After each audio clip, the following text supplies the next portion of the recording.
लाकडाची डिझाईन बघा कशी कोरलेली आहे। त्यांची मडकी आहे इकडे, ही पहा। हा इथे काहीतरी जातीची पेढ आहे, इथे एकच पेढ आहे इथे बहुतेक। आणि हा त्यांचा कटोरा आहे बसण्याचा। नमस्कार मित्रांनो, तुम्हा सर्वांचं पुन्हा एकदा आपल्या नवीन व्हिडिओमध्ये स्वागत। एक धनगरवाडी गाव आहे, ते आता गाव स्थलांतर झाले दरड कोसळण्याच्या भीतीने। खूप एकदम डोंगरामध्ये होते आणि ते रस्ते रस्त्याची काही सुविधा नव्हती आणि त्यानंतर पूर्ण जमिनीला पूर्ण भेग गेली होती मोठी। त्याच्यामुळे यांनाही स्थलांतर व्हावं लागलं, गव्हर्नमेंटने यांना स्थलांतर केलं। आणि आताही ती घरं त्यांची कशी काय अवस्थेत आजही उपस्थित आहे, तिथे उपलब्ध त्यांचे घर आहेत। तर चला, जर झालंच शक्य तर मी तुम्हाला त्यांचे घरही दाखवतो आणि कोण असतील तर त्यांची भेटी करून देऊया, जर का कोण असेल तर चुकून। पूर्वी मित्रांनो, या धनगरवाडीत राहणारी माणसं याच वाटेने वर्षभराचं सामान घेऊन जात असत व ये जा करण्यासाठी त्यांना हीच वाट होती। ह्याच पायवाटेने ते खाली चनाड गावात म्हणजेच माझ्या गावी येत असत किंवा जोरला जात असत।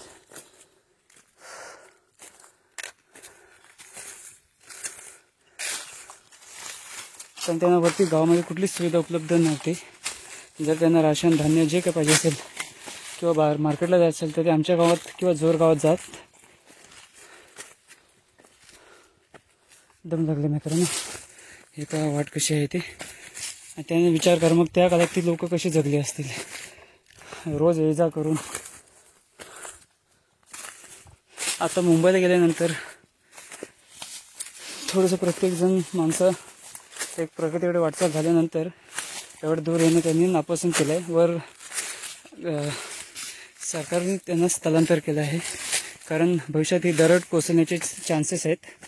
जर का दरड कोसळली तर पूर्ण गाव नष्ट झालं असतं, जे काय वाढ होती ती। म्हणून त्यांना स्थलांतर केलं आहे आणि त्याने ते ॲक्सेप्ट केलं, कारण त्यांना कुठलंही वरती ऑप्शन नव्हतं। चला तर त्यांचं आपण गावही पाहूया थोडक्यात।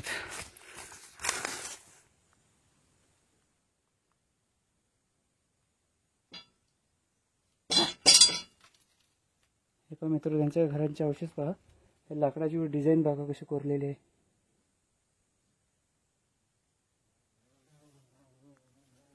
हे पहा, तुम्हाला दाखवतो इथे सर्व डिझाईन।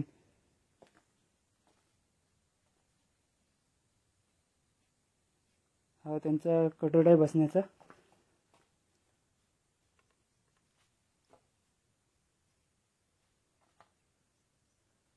हे पहा, हा कटोरा पूर्ण। आणि हे बघा, त्यांच्या लाकडं बघ किती मित्रांनो मोठे आहेत। पण आता इथं कोण राहत नसल्यामुळे भुंग्यांनी त्यांच्या घरांना पूर्ण होल मारलेले आहेत लाकडाला। त्याची अवस्था खूप खराब करून टाकलेली आहे। हा झोरांपैकी घर आहे मित्रांनो।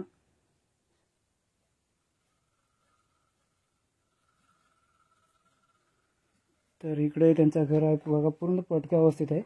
हा त्यांचा माचा आहे, त्याला आम्ही माचा बोलतो। हे घराला साईडने ग्रिल केलेली आहे पहा लाकडाची। आज पण घर एकदम वेगळ्या अवस्थेत तुम्हाला पाहायला मिळेल। ही त्यांची मडकी आहे इकडे, ही पहा। हा इथे काहीतरी जातीची पेढ आहे, इथे एकच पेढ आहे इथे बहुतेक। आणि हा त्यांचा वरती खूप काही असं काही आहे वरती, त्यांचं सामान आजही वरती अवस्थेत उपलब्ध आहे मित्रांनो, तुम्हाला दिसत असेल। मी आता वरती जाणार नाही, पण अजून तुम्हाला दाखवण्याचा प्रयत्न करतो, कारण या पडक्या अवस्थेत घरामध्ये मित्रांनो सापही असतात। म्हणून मी आता ह्या घरात वरती जात नाही तुम्हाला काही दाखवण्यासाठी। हे पहा, त्यांच्यावरती पेटी आहे, इथे कोण नाही होता येत नाही।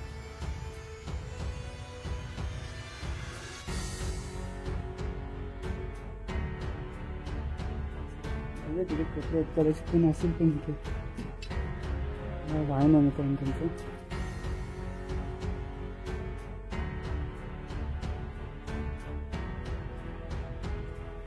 हा घरी चालू दिसतं, आपण बघूया इथे कोण आहे का, कोण असेल तर त्यांच्याशी बोलूया आपण।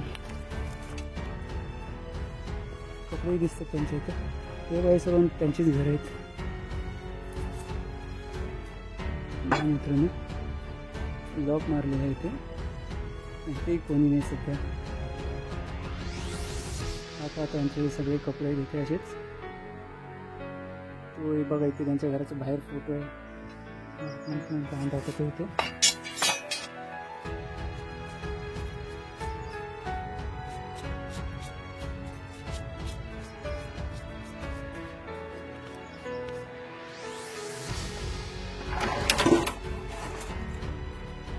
मी जाऊन तुम्हाला दाखवतो.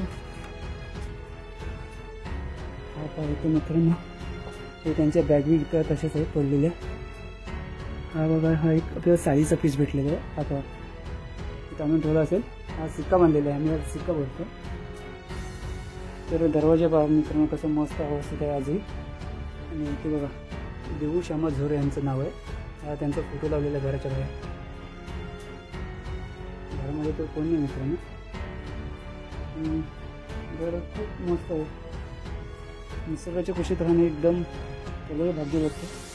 हे बघा त्यांचे फाटे आजही उपलब्ध इथे आहेत. इकडे वरती पत्रा टाकलेले आहे त्या साईडला.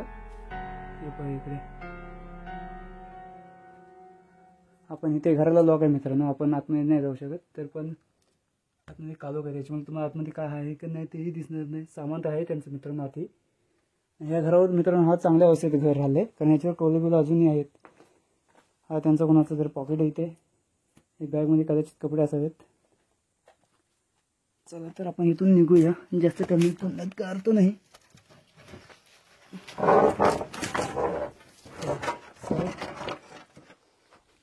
मित्रांनो हा आपल्या पाठीमागे पडका एकदम हा चांगल्या अवस्थेत घर आहे. आणि जसं की हा एक पाठीमागे वाडा आहे की घर आहे माहीत नाही, तसंच हा इकडे आहे. हा इथे एक आहे वाड छोटीशी खोप आहे. त्याच्यानंतर हा पहा, हा पण एक घर आहे त्यांचंच. हा आणि हा पण घर चांगला आहे, पण त्याच्यावर कौल आहेत, बाकी सर्व खाली पडलेलं आहे. तसं त्या घराला मित्रांनो, सॉरी पटकन फिरला कॅमेरा, त्या घराला चांगले कोडवेळ आजही चांगल्या अवस्थेत आहेत. पण तिथे आता सध्या कोणी राहत नाही, म्हणून 4-5च घर आहेत मित्रांनो.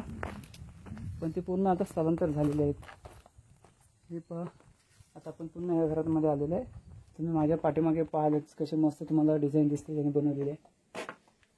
हे बघा मित्रांनो शेतीचं साहित्य आहे मित्रांनो. इथं हे पेटर आहे, हे बारी आहे, हा यांचा पेटर आहे. व हा इथे त्यांनी किचन, छोटासा किचन बनवलेला आहे. पहा तुम्हाला किचनही पाहायला मिळेल इथे. हा पाण्याचा टीप आहे.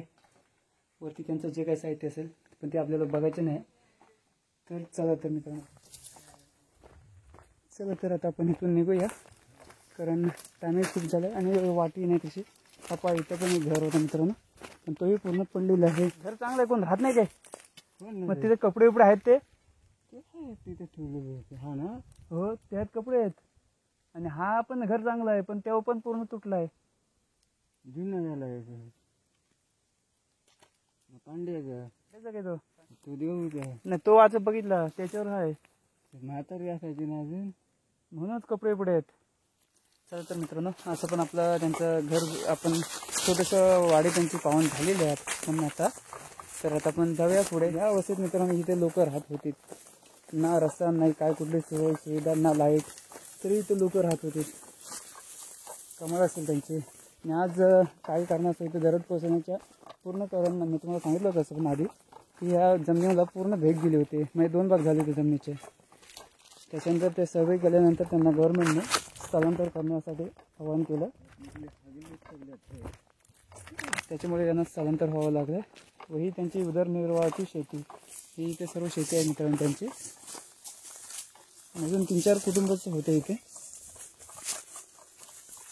चला तर आता आपण पुढे आपल्या मेन कामासाठी जाऊयात आपण पुढे. चला तर मित्रांनो, हा इथे ब्लॉग त्यांच्या वस्तीचा ब्लॉग मी इथेच संपवत आहे. चला तर बाय बाय. आपण आता पुढच्या ब्लॉगमध्ये भेटूया. Bye bye.